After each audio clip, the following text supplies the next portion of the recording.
Good morning everyone. I've missed not putting a couple of YouTubes up last few days. So I'm bringing along today some odds and ends. A lot of these are out of my junk box.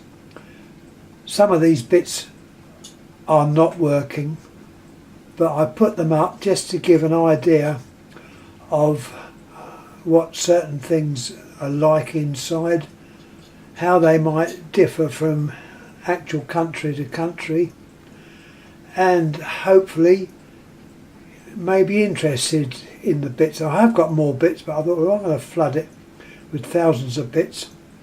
So I put a few in today and see how it goes. Anyhow, firstly, a telephone obviously needs a means of communicating a number. We either use the good old dial. This one, as I say, is in bits. It's the American style of dial. Look very carefully. I'm hoping you'll be able to see these okay. I'm finding seeing things are not too good at the moment. They're totally different. Each dial is slightly different. This is the typical American dial. You've got your regulator in there. The dial off normals, if I can demonstrate. As the dial is turned round, those springs there are the dial off normals. As one set of springs, as you turn it to dial off normal, they make. The idea of that is to shunt or short circuit your receiver. That way you don't get a load of clicks in your ear when you're dialing. The other spring set up the top is the pulsing springs. If I demonstrate again,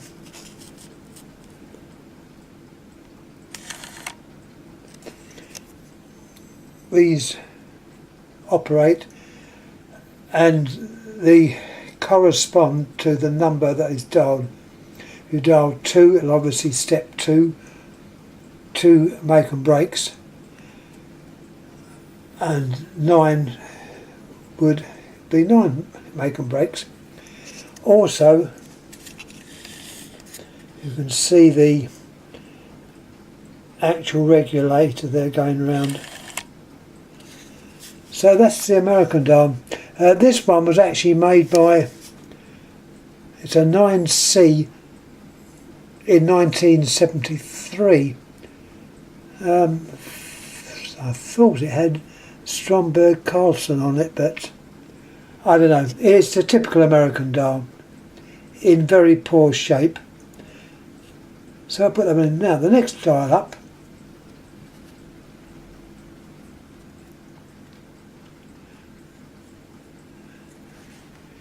is totally different. I don't know the country of origin. I would think it's possibly continental. If someone out there has any idea, please let me know.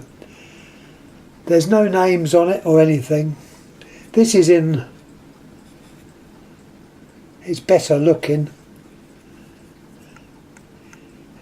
In fact, it may have even been fitted onto an English phone, but a foreign dial. I've picked up so many bits and bobs that I just get lost where they've come from, and this one's got no clue.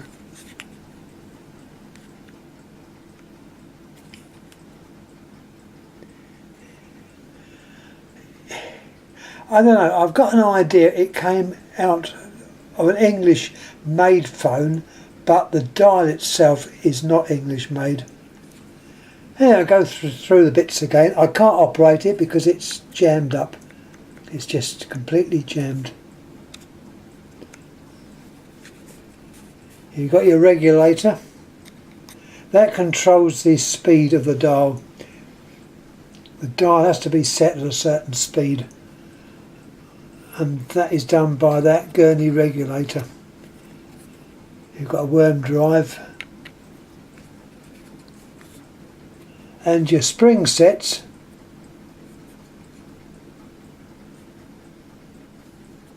where are they? Oh, there they are. It looks like your off normals and pole springs are these two down there. Unfortunately I can't show it working, which is a pity, because it is slightly different to the American one. But once again, dial off normals and pole springs. You've got your terminations, little screws there, which connects on the lead to the phone. Looking at the front, your finger stop is very close to that digit, which is different to the Americans. The Americans, the finger stop's normally there. That is on the Western phones of Bell. Also doesn't show any numbers or anything. They may have been in there, not there now, or on the outside. You normally find phones that have got letters were used on the public phone system, whereas the ones with numbers would have been an internal system. Right, let's have another look.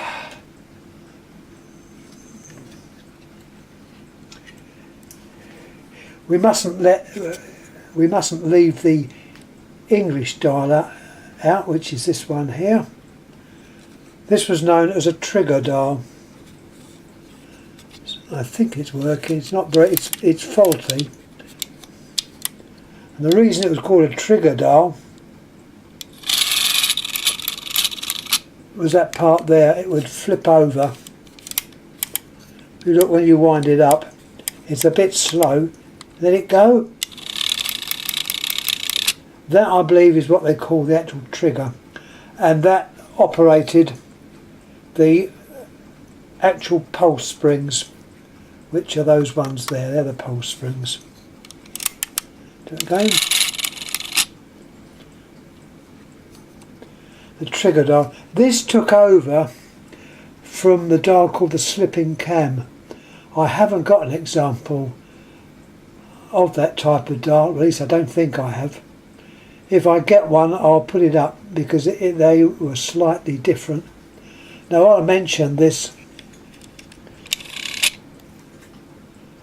Those springs there are the dial-off normals, which once again short circuit the earpiece so you don't get a load of clicks in your ear.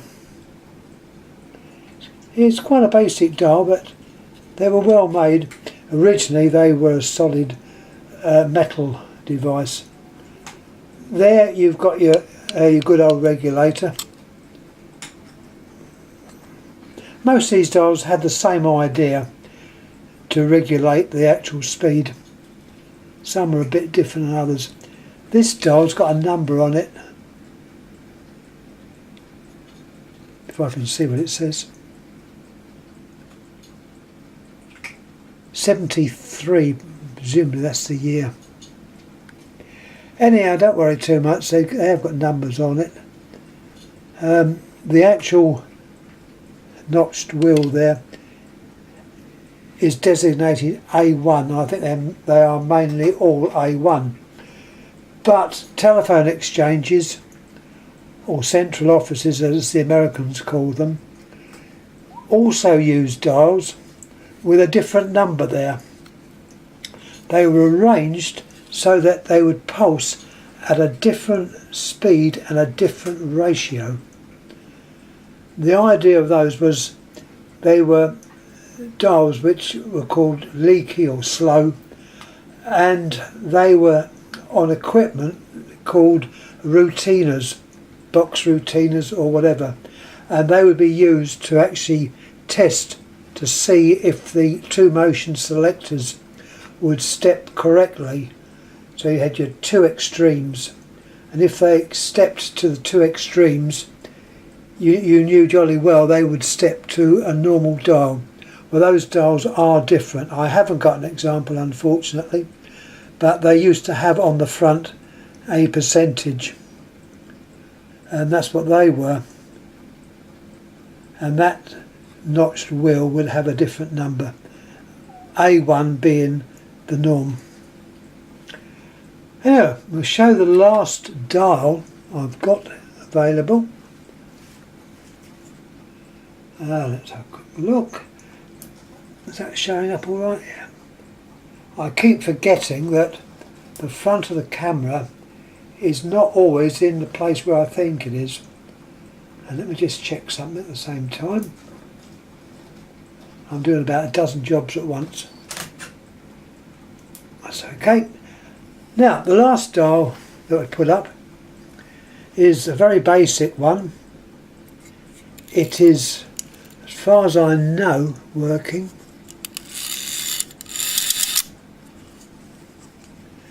It's complete as well. The backing of the finger wheel is metal, and I would think that it would have been painted black at some time, but through years of usage it has worn through. But it's not rusty, and it could be cleaned up. And notice the unusual markings that it's got. It's got your 1 to O, which is correct, but you've also got in there A, B, C, F, so on round there. Now, this does not correspond to the German phone, which has similar markings in the middle but are not in the same position. So I'm pretty sure this was probably a Czechoslovakian dial. Once again, if anyone knows this, please let me know. I think it was possibly Czechoslovakian. Also, there's a little T there, and that would have been the maker, possibly Tesla. Tesla got into lots of things. He was actually a walking genius.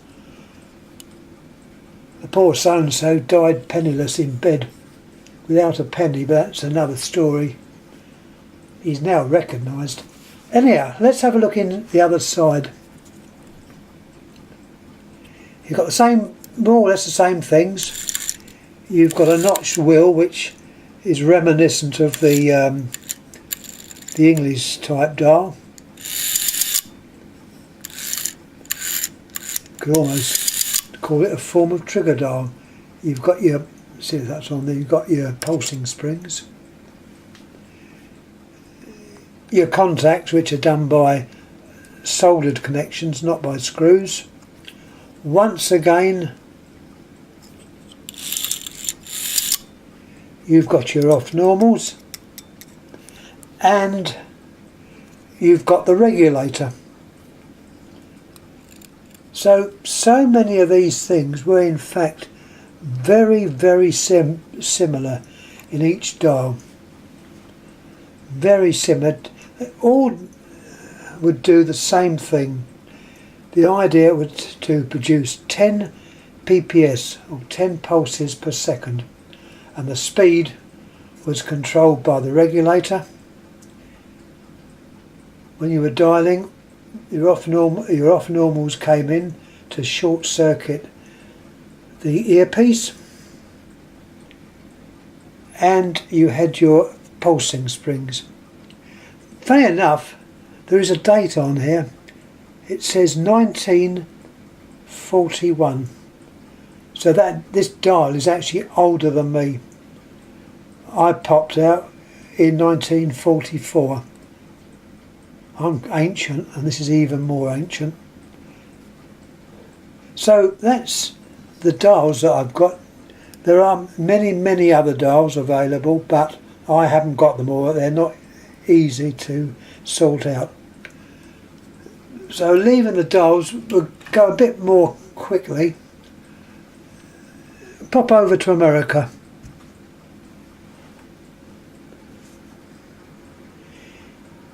If you've got a little Princess phone or a Contessa, they would have a little lamp inside which would glow at night on one setting. The other setting you could turn it on, so when you lift the handset up, the dial will in fact light up. Well, this was powered by one of these.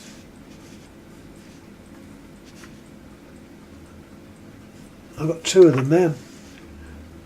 They're transformers, and they'd plug into the normal American socket,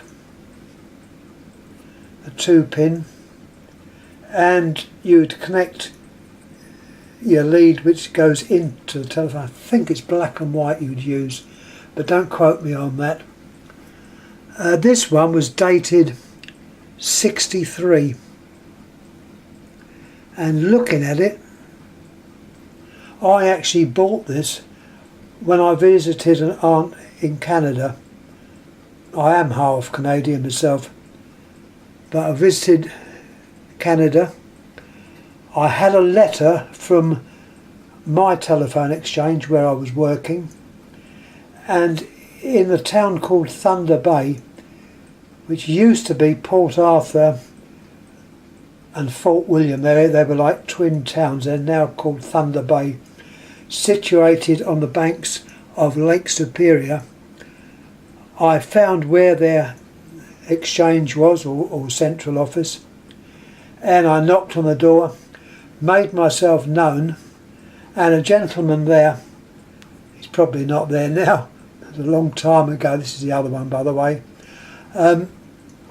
he came out and he said, you're from England? I said, yes. He said, well, our equipment is very, very similar to what you call pre-2000. Now I knew that pre-2000 equipment was what the older exchanges in England had, and where I worked at Liberty Exchange, we had both. We had pre-2000 and 2000. We didn't have the 4000, but I was familiar with the pre-2000. And the gentleman said, I won't give the name out, he said, now you've been working at Wimbledon. I said, yes. He said, is Mr. So-and-so still there? I won't say his name. Well, you could pick me up off the ground, because the gentleman did in fact still work at that exchange. And it appeared the gentleman that was showing me around once worked also in the London area. He was English, and he was one of the other governors at that exchange. So it was quite interesting, and also I was able to purchase this little transformer with my first Princess type phone. I say Princess type, it was made by Northern Electric, which is the Canadian branch of Western Electric.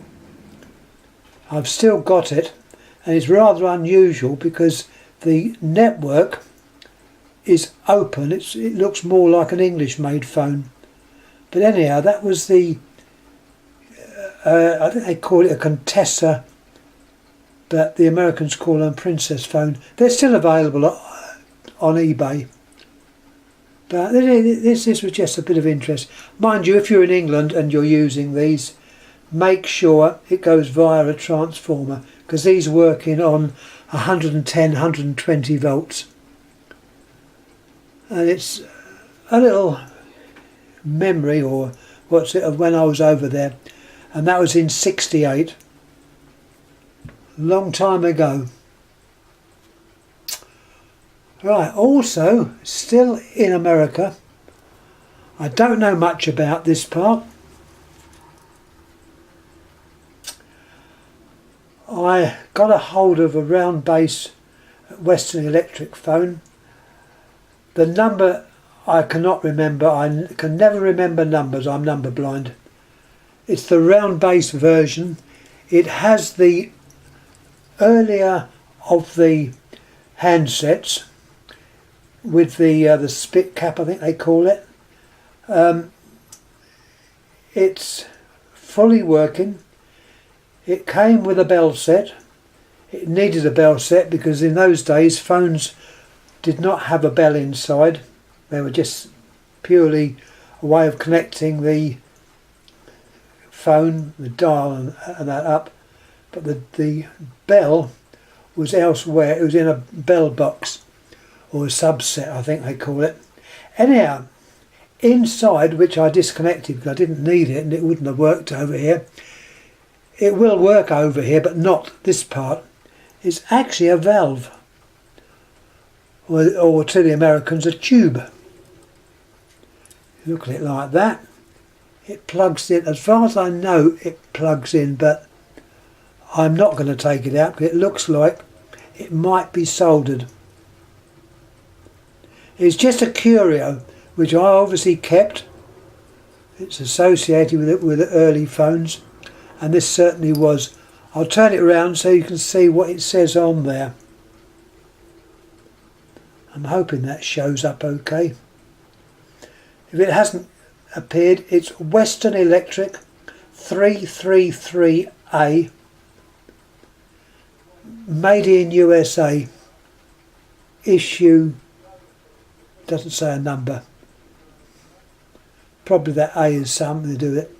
Anyhow, it's a little valve, and that would have been used in the circuit. Whether this would have been used on a party line, shared service, I don't know. But I kept it because it was worth keeping. Where else are you going to get one of these from? Now, still in America, or Canada, they use them here.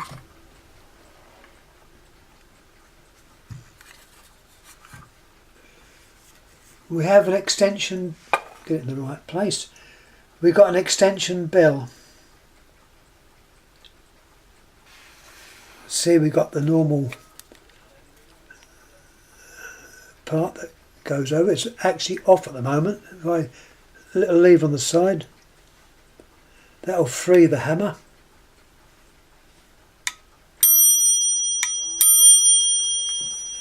And this would be sighted elsewhere in the building, so you'd hear your phone ringing, but if you were out of the room you could have this bell also wired up so that would ring.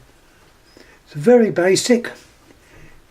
You have your connections, a capacitor which allows the ringing current AC to pass through. You've got your coil which is set on several coloured wires, and that would depend on the type of ringing it would be. In England we just have the one type of ring, have the one coil, but in America they had different types of ringing. So if you're a party line, shared service, it might ring once, twice or whatever, and this was all to do with the way the connection was made to the exchange and how the bell wiring was connected. So if you get one of these, or even an American phone, and it doesn't work and you're trying to work it over here and it doesn't ring, the bell doesn't ring, it could be that it's wired up and there's, I won't talk while that's going.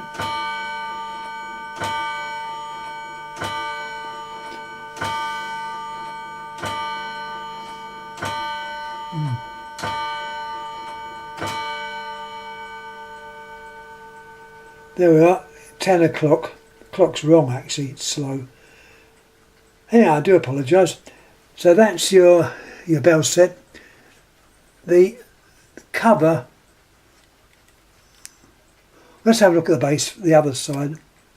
See if it's got anything on there. It probably has. Yeah, it's got a patent. It's got a, the date on here is 65 patented. It was patented in 1954 and 59 and some other date which I can't clearly see. But it looks like this was made for 65.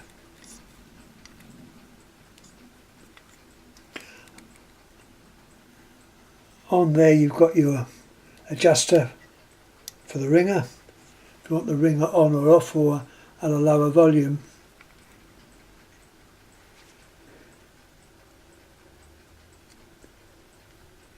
So that was an extension bell. That's interesting. The cover has on it Northern Electric, so that tells me that this was sold in Canada. Northern Electric Company Limited, made in Canada, so it's a Canadian one, but the American ones would have been exactly the same, but the name Western Electric would have appeared. Somewhere I would have thought would have been the bell sign, but it's not.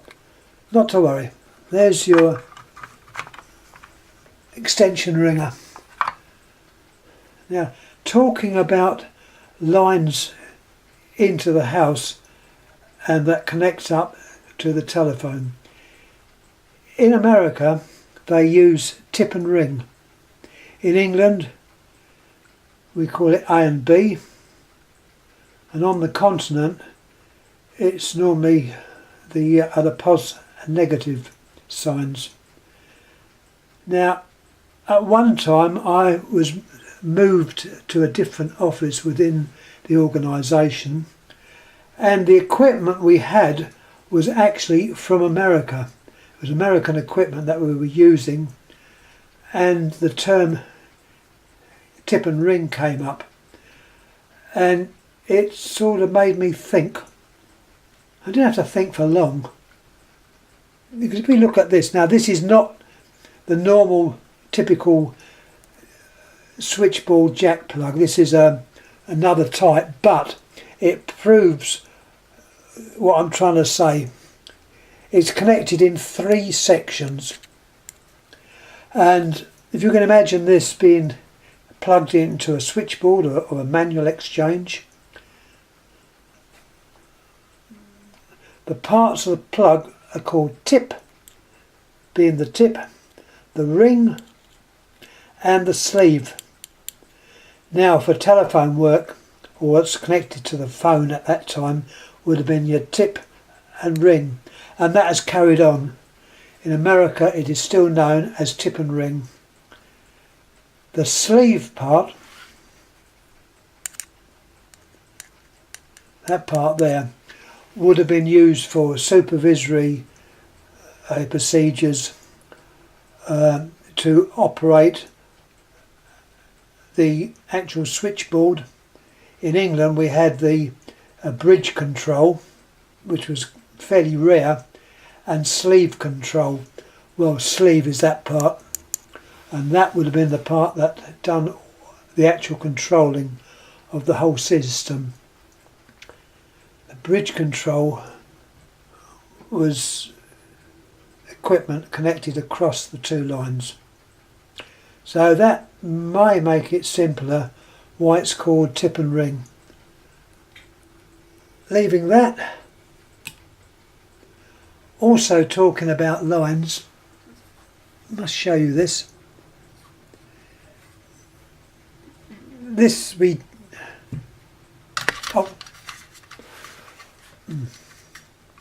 knocking that down.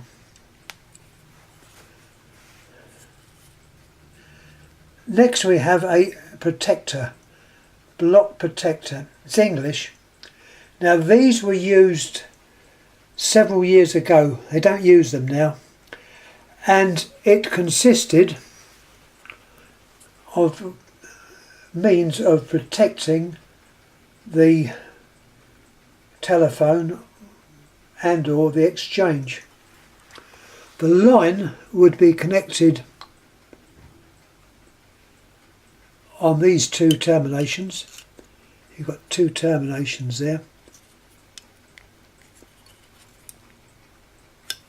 Trying to take the fuses out, but you can probably see it without the with the fuses. So your line that goes to the exchange would connect onto there. Each line had a separate fuse, which was rated, I think, at 2.5 amps.